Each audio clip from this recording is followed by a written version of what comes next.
Hello guys, स्वागत आप सभी का करता हूं मैं अमित अग्रवाल। आप लोग देख रहे हैं अमित अग्रवाल की इंग्लिश क्लास, जो कि पूरी आज हम डिस्कशन करेंगे किसके ऊपर? Language first. और लैंग्वेज फर्स्ट इसके संदर्भ में मैं बात कर रहा हूं, तो it is all about read. देखो, यदि तुम्हारे में से कोई भी सी टेट को अगर कर रहा है ना टारगेट, तो सी टेट में मैं जो पढ़ा रहा हूँ वो आपको कहाँ पर मिलेगा? वो लैंग्वेज सेकंड में आपको मिलेगा। सी टेट का language second is equal to first language of C. ठीक है, चलो खैर कंटिन्यू करते हैं हम लोग। हमारा जो आज का टॉपिक है दोस्तों, वो मैं क्या सिखा रहा हूँ आप लोगों को? नाउन। हमने पिछले चैप्टर में जो डिस्कशन किया था, वो डिस्कशन क्या था कि नाउन क्या है, what is noun, sorry, what is noun, noun क्या होती है, इस पर हमने डिस्कशन किया। हमने देखा था नाउन के टाइप्स कौन कौन से हैं। तो आप लोगों ने देखा था कि नाउन के दो टाइप हमको दिए गए हैं। पहला दिया गया है काउंटेबल, और दूसरा जो टाइप हमको दिया था दोस्तों, वो कौन सा था? अनकाउंटेबल। काउंटेबल की बात करते हैं तो काउंटेबल को हमने तीन टाइप्स में डिवाइड कर लिया था। The one was what? Proper noun, one was what? Common noun, and the third one was collective noun. ठीक है, ये तीन टाइप्स में आपने उसको डिवाइड कर लिया था। Proper, particular name of person place और थिंग्स इज प्रॉपर। कॉमन, जो सबके लिए हो, कॉमनली यूज किया जाता हो। Collective, that shows group. Collective में से क्वेश्चन कैसे था? आप already discussed it, previous video आप उसके लिए देख सकते हो। विदाउट वेस्टिंग योर टाइम, हम आज डिस्कशन करने वाले हैं किसके ऊपर? अनकाउंटेबल जो भी संज्ञाएं होती हैं वो कौन सी हैं और उनसे क्वेश्चन कैसे बनेगा। तो let's see.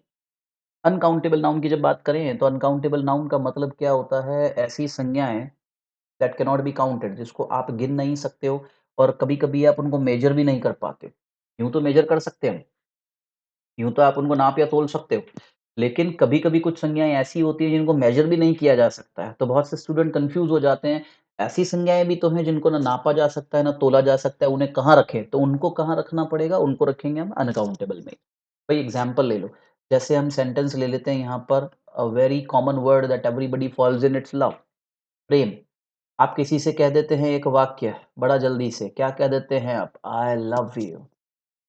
Don't get it wrong guys, केवल किसी लड़के या लड़की को ही कहना आई लव यू नहीं होता है। मम्मी से कहो, पापा से कहो, वाइफ से, है ना? दूसरों की नहीं, अपनी। तो वो क्या है? I love you.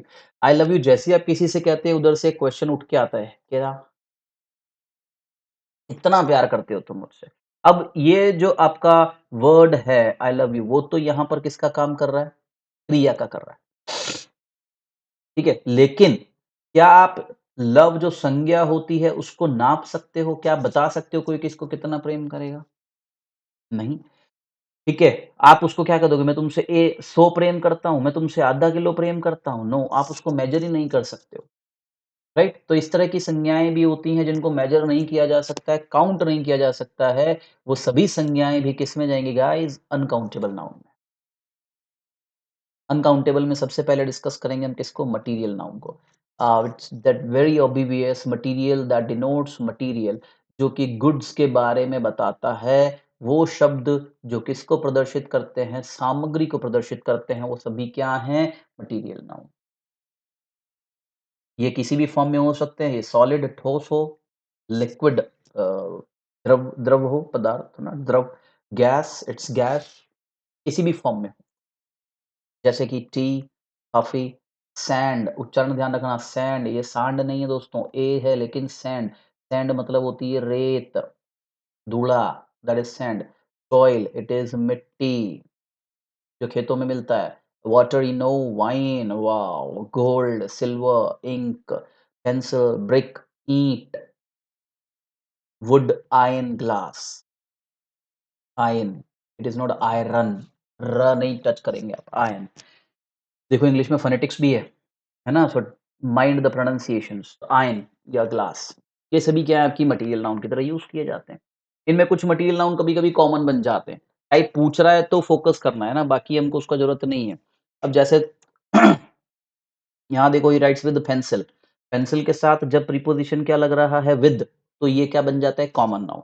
लेकिन यदि आप पेंसिल के साथ में क्या प्रीपोज़िशन लगा देते हो? इन, तो ये क्या बन जाता है? Material noun. जो पेंसिल अपना होता है दोस्तों ready pencil that is called pencil. Pencil में जो गुल है, उसको भी हम इंग्लिश में क्या कहते हैं? ये जो आप गुल देख रहे हो दिस इज़ गुल। इस गुल को भी हम क्या कहते हैं? जो अंदर आपको ग्रेफाइट मिला हुआ है उसको भी पेंसिल ही कहा जाता है। तो पेंसिल के लिए मटेरियल भी पेंसिल है और रेडी होने पर भी वो पेंसिल है। भई पेन, जब मैं बात करता हूँ किसका? पेन का, तो पेन के लिए मटेरियल जो है वो क्या है? इंक है। लेकिन पेंसिल के लिए मटेरियल भी क्या बना? पेंसिल ही बना। तो कैसे आइडेंटिफ़ाई करते हैं? With the help of preposition. With आ रहा है, यदि विद आ रहा है तो वो क्या है? कॉमन नाउन है। इन आ रहा है तो वो मटीरियल नाउन है। जैसे this door is made of glass, यहाँ देखो ग्लास। कोई दरवाज़ा है, वो दरवाज़ा काँच का बना है, तो उस दरवाज़े में मटीरियल की तरह यूज़ किया गया है ग्लास। लेकिन आप कहते हैं bring a glass of water, एक ग्लास पानी लाओ। अब यहाँ ग्लास जो है, वो किसका काम कर रहा है? बर्तन का। तो ये क्या बन गया? Common noun. ये क्या बन गया? Material noun. क्लियर? अगला देखो। एब्स्ट्रैक्ट नाउन मैं पहले ही बता चुका हूँ तुम लोगों को, सबसे महत्वपूर्ण संज्ञा है, सबसे ज़्यादा प्रश्न बनते हैं इससे। अगर संज्ञा का प्रश्न आएगा तो वो यही होगी। एब्स्ट्रैक्ट नाउन की हम बात करें। भाववाचक संज्ञा दैट डिनोट्स क्वालिटी, जो कि क्वालिटी को डिनोट करता है, कंडीशन को डिनोट करता है, एक्शन को डिनोट करता है।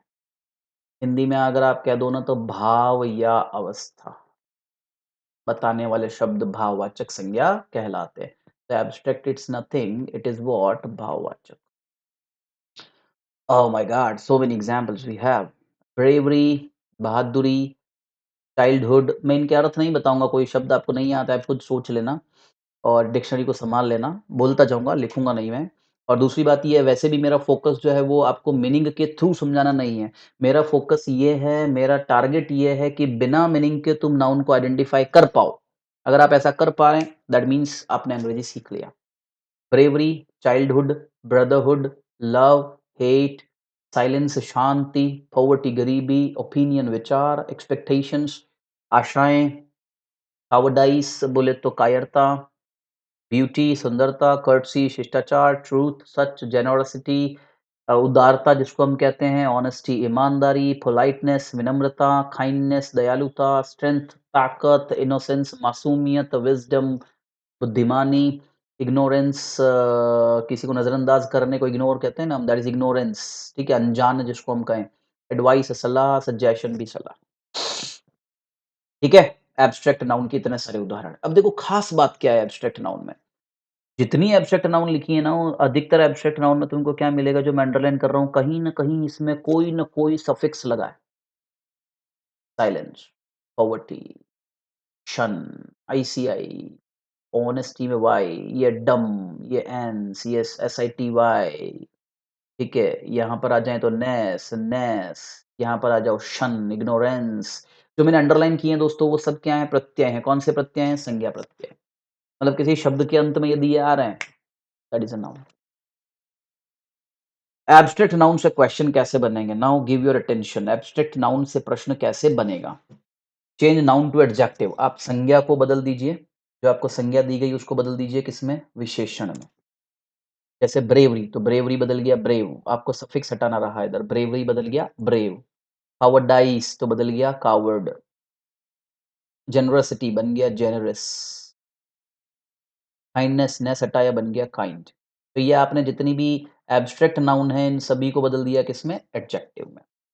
ये प्रश्न वर्ड फॉर्मेशन के हैं, मगर वो इनडायरेक्टली नाउन, एडजेक्टिव, वर्ब और एडवर्ब ही हैं। वर्ड फॉर्मेशन का मतलब है किसी शब्द में प्रत्यय या उपसर्ग को जोड़ा जाए और नया शब्द बनाया जाए, या प्रत्यय और उपसर्ग को हटा दिया जाए और नया शब्द बना दिया जाए। That is word formation,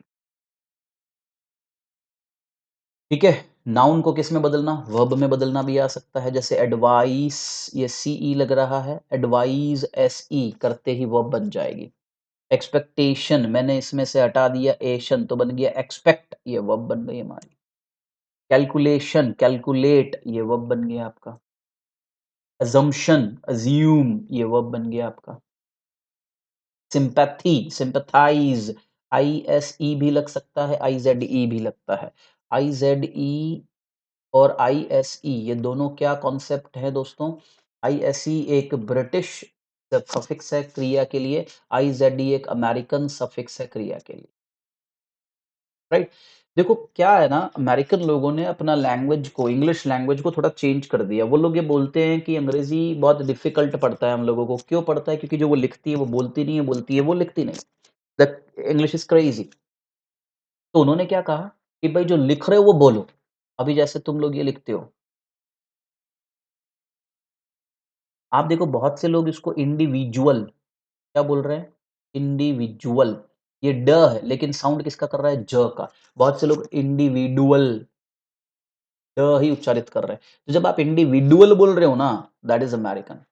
individual बोल रहे हो ना, that is British. Don't get confused no बहुत सारे लोग जो होते हैं ना, स्केड्यूल, स्केड्यूल जबकि होता क्या है? शेड्यूल। दोनों उच्चारण राइट हैं। One is American, one is British. परीक्षा ब्रिटिश पूछेगा, तुम इसको भले ही स्केड्यूल बोलो, फोनेटिक में शेड्यूल ही चलेगा। समझ गए? तो don't get confused with American pronunciation. Mix मत करो, मिंगल मत करो। मेरे से कई स्टूडेंट पूछते हैं जैसे ही मैं शेड्यूल लिखता हूँ, सर आजकल इसको स्केड्यूल बोलते हैं ना? ना मुन्ना, स्केड्यूल नहीं बोल रहे हैं हम इसको। स्केड्यूल तो अमेरिकन बोल रहे हैं। आपको एग्ज़ाम के हिसाब से इसको शेड्यूल ही बोलना है। समझ गए? अब आ रहा है सबसे इम्पोर्टेंट चीज़, how to identify noun in any sentence. किसी भी वाक्य में संज्ञा को पहचाने कैसे? और सबसे बड़ी चीज़ मैं आपको बता रहा हूँ, किसके बिना? Without meaning.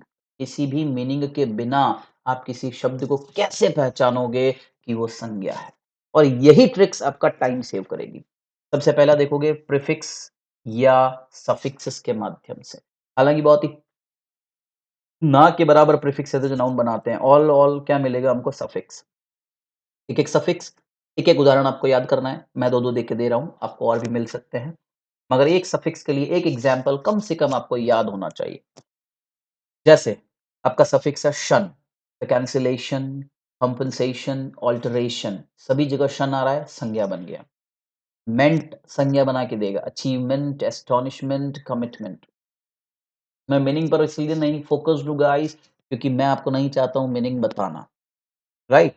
क्योंकि मैं चाहता हूँ कि आप क्या याद करें कि मेंट आ रहा है मतलब संज्ञा है, टी-आई-ओ-एन आ रहा है मतलब संज्ञा है, आपको ये याद करना है। रटना मत, ऐसे हज़ारों शब्द होंगे, लेकिन मुझे क्या रटना है? शन बोले तो संज्ञा, मेंट बोले तो संज्ञा। और इसके लिए मुझे केवल एक एग्ज़ाम्पल चाहिए, कैलकुलेशन या कैंसलेशन याद कर लिया, मेंट के लिए अचीवमेंट याद कर लिया। Y, discovery, inquiry, entry, hence, acceptance, entrance, assurance, inference, interference, I am sorry, age जैसे ब्रोकरेज, ब्रेकेज, मिसकैरेज, वेस्टेज, है ना? सभी संज्ञाएँ हैं ये। Al, arrival, refusal, removal, I O N वो इसी का है लेकिन कहीं-कहीं पर टी ऑलरेडी होता है, तो केवल आईओएन लगा देते हैं। जैसे क्रिएशन, तो अब क्रिएशन बना किससे है? क्रिएट, तो इसमें ऑलरेडी टी था, तो हमने टी वापस दोबारा नहीं लगाया। डेकोरेशन, पर्स्पिरेशन, केशन, कहीं-कहीं पर सीएटी जोड़ते हैं। Simplification, beautification, fabrication, ITY, acidity, simplicity, curiosity, ठीक है? तो ये सारे ही क्या हैं, आप इसको चाहें तो स्क्रीनशॉट ले लें। ये जो है आपका क्या है, नाउन पहचानने का एक तरीका है किसके माध्यम से? प्रीफिक्स और सफिक्स के माध्यम से। तो ये सारा लिस्ट जो आप देख रहे हो ना, अभी और है, मैं अगला स्लाइड पर चला रहा हूँ। ये सभी शब्द ये सफिक्स हैं। सफिक्स नहीं समझते हो तो जान लेना, ये सभी शब्द जो हैं वो प्रत्यय हैं और ये प्रत्यय कौन से हैं? संज्ञा प्रत्यय। देखो हिंदी में भी मिलता है, जैसे तुम्हें हिंदी में कह देते हैं ना शब्द सुंदर, सुंदर को विशेषण में सॉरी संज्ञा में बदलो, तो आप इसमें क्या जोड़ देते हैं? ता। तो ये ता प्रत्यय जो है वो हिंदी का क्या है? संज्ञा प्रत्यय है। सुंदरता, कायरता, वीरता। आपने ये याद कर लिया कि ता संज्ञा में संज्ञा प्रत्यय है। अब आपको परीक्षा में दे दिया कायरता, बुद्धिमत्ता, बताओ क्या है? पीछे ता देखा, संज्ञा है भाई। That is all. वही मुझे यहाँ करना है। मुझे दे दिया वहाँ पर कॉम्पेंसेशन, अब मुझे नहीं पता है भई कॉम्पेंसेशन का मीनिंग क्या होता है, तो क्या मैं जवाब नहीं दूँगा? मैं जवाब दूँगा, कैसे दूँगा? मैंने क्या देख लिया? शन, शन देखता ही इट इज़ नाउन।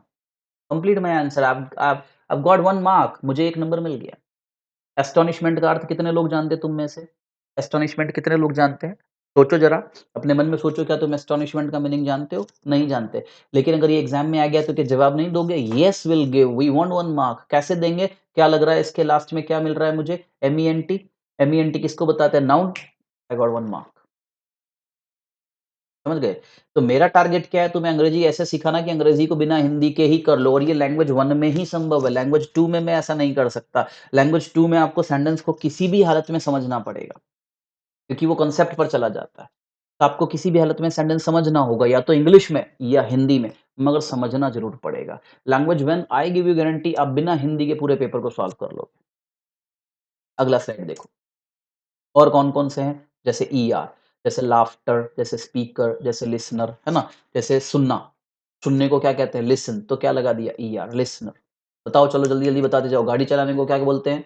ड्राइव, गाड़ी चलाने वाला ड्राइवर, ठीक है? अगर हम कर देते हैं जैसे पढ़ाना, टीच, पढ़ाने वाला टीचर, सुनना, लिसन, सुनने वाला लिसनर, बोलना, स्पीक, बोलने वाला स्पीकर, ठीक है? देखना, वॉच, देखने वाला वॉचर, राइट?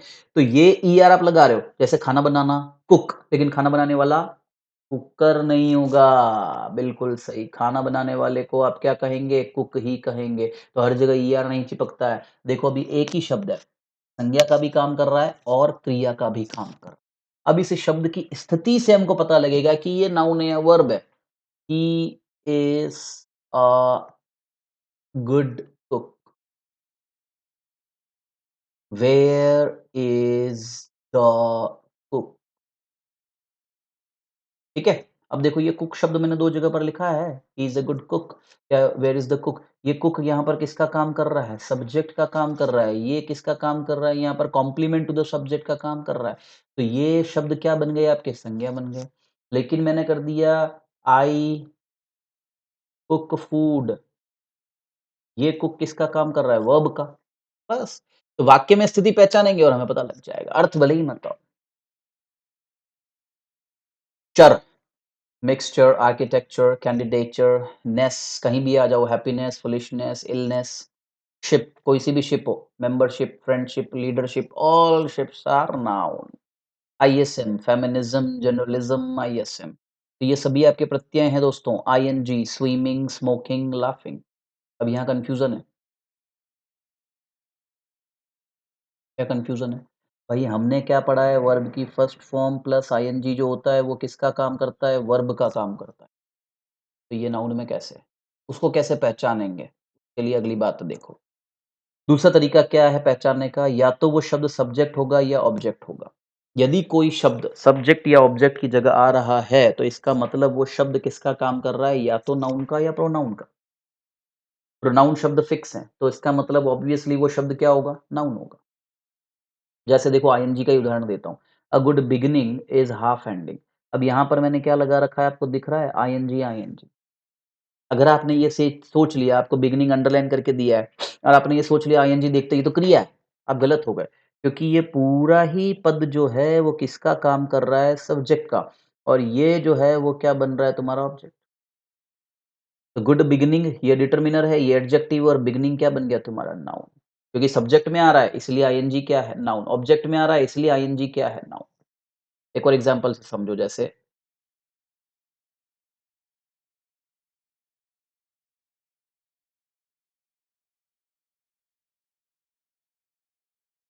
जैसे swimming is a good exercise, है ना? मैंने कर दिया यहाँ पर। अब वापस यहाँ देखोगे तो क्या मिल रहा है तुमको? आईएनजी।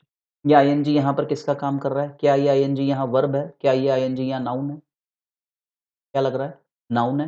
क्यों नाउन है? क्योंकि ये शब्द स्विमिंग यहाँ किसका काम कर रहा है? सब्जेक्ट का काम कर रहा है। जब भी आईएनजी वर्ड आइदर सब्जेक्ट और ऑब्जेक्ट की तरह आएगा, वो क्या बन जाएगा आपका? नाउन बन जाएगा। That is all. कितना ईज़ी हो गया मुझे पहचानना कि आईएनजी कहाँ पर संज्ञा बन रहा है। Approval of the principal is needed. एक तरीका तो ये है, मैंने पीछे एएल देखा, प्रत्यय याद आ गया, एएल नाउन है। मेरे को कन्फर्म करना है अपने जवाब को कि वो नाउन है या नहीं है। फिर मैंने क्या देखा? अप्रूवल ऑफ द प्रिंसिपल, ये पूरा ही शब्द किसका काम कर रहा है? सब्जेक्ट का कर रहा है। तो सब्जेक्ट का कर रहा है तो सब्जेक्ट में कौन बनेगा? नाउन बनेगा। ऑफ नाउन होता नहीं है, द नाउन होता नहीं है। तो प्रिंसिपल भी क्या बना? नाउन बना। अप्रूवल भी क्या बन गया? नाउन बन गया। भले ही अप्रूवल का अर्थ मुझे ना हो, मुझे क्या करना है?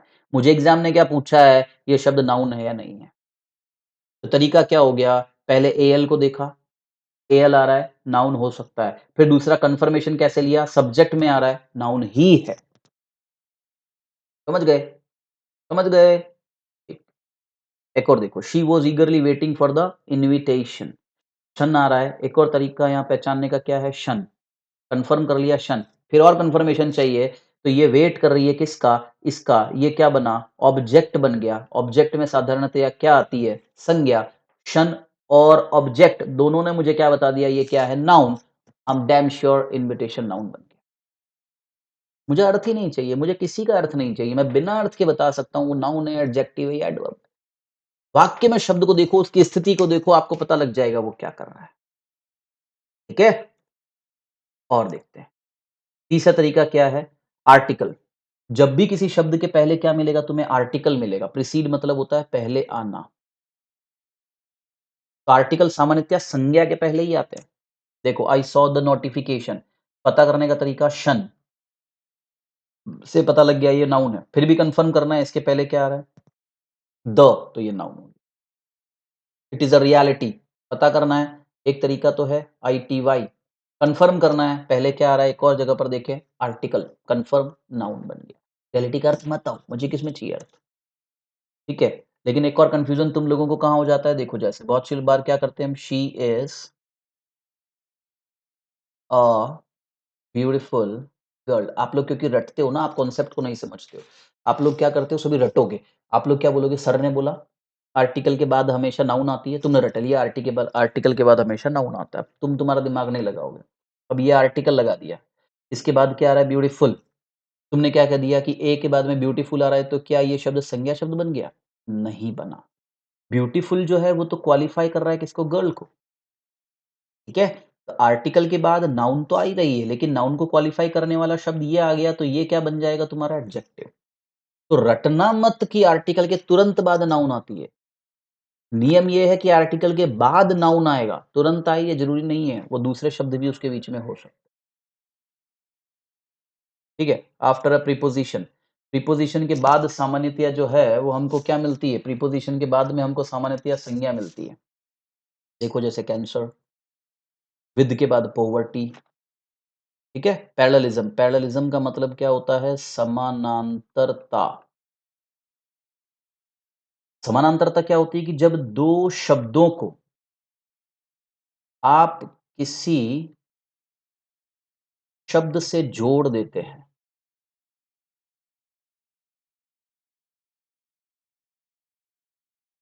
तो दोनों शब्द जो हैं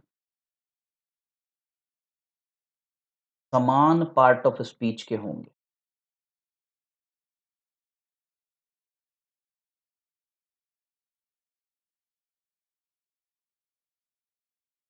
एंड से दो शब्द जोड़ लिए, किसी से भी जोड़ लिए तुमने दो शब्द, तो यदि उसमें पहला शब्द नाउन है तो दूसरा शब्द भी 100% नाउन ही होगा। यदि उसमें पहला शब्द विशेषण है तो दूसरा शब्द भी 100% विशेषण ही होगा। ठीक है? तो कई बार हमको मदद कर देता है ये पैरेललिज्म शब्द को पहचानने में। कैसे करता है देखो, जैसे there were no benefits because of poor planning and implementation. अब मान लो मुझे एग्जाम ने किसको अंडरलाइन कर दिया? ये प्लानिंग बताओ।